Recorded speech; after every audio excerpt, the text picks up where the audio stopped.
কুমিল্লার দেবিদ্বারে মাদকাসক্ত ছেলের লাঠি পেটায় আব্দুল আলিম নামের এক ব্যক্তি নিহত হয়েছেন। শনিবার দেবিদ্বার পৌর এলাকার বড় আলমপুর গ্রামের কুশাগাজী বাড়িতে ঘটে এই ঘটনা।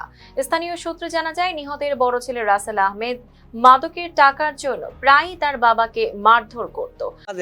কিছুদিন আগে 2 লক্ষ টাকা নিছে, এই টেহার লাগাই তাদের মারধর করছে। কারে মারধর করছে? কে মারধর করছে? রাসেলে মারছে সেনু মিয়ারে। টাকা নিছে কে?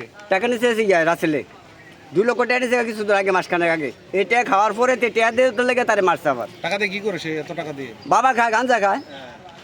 আচ্ছা, বাবা খায়, গাঁজা খায়। কখন মারছে, কোথায় মারছে? 9টা বাজে গরম। গরম মারধর? হ্যাঁ, গরম মারধর করছে। তাহলে বাগানে কি? বাগানে এটা ফাও, এটা ভুয়া, এটা তো সাহাও না। বাগানে গাছ পড়লে আমরা ফিরও থাকতে, মাথার গাছ খাতে। সেনুমিয়া নেশাগ্রস্ত? না না, সেনুমিয়ার ফুটাই। ফুটাই গিলা? হ্যাঁ ফুটাই। সেনুমিয়াতে টেহার লেগে সেনুমিয়ারে মারছে। ঘটনার দিন আব্দুল আলিম ডিউটি শেষে বাড়ি ফেরার পথে তার বিক্রি করা জমির সীমানা প্রাচীর নির্মাণের জন্য গাছ কাটতে বাধা দেন ক্রেতা জাহাঙ্গীর আলমকে।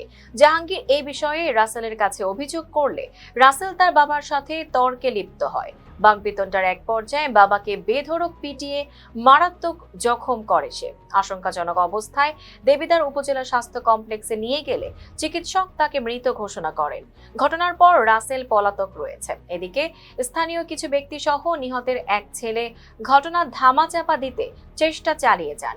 পারিবারিকভাবে ভাইয়ের বিচার করবেন বলে লাশ থানায় আনতে বাধা দেন। এদিকে দেবিদ্বার থানার ভারপ্রাপ্ত কর্মকর্তা মোহাম্মদ মনিরুজ্জামান বলেন, খবর পেয়ে লাশ ময়নাতদন্তের জন্য কুমিল্লায় পাঠানো হয়েছে এবং এই বিষয়ে আইনি ব্যবস্থা নেওয়া হচ্ছে। Tanjiba Nowrin, face the people. জীবন অবাক না করলে কে করবে? 28% মিল্ক ফ্যাটের অবাক করার সাথে ফ্রেশ মিল্ক পাউডার। জীবন অবাক করুক প্রতিদিন।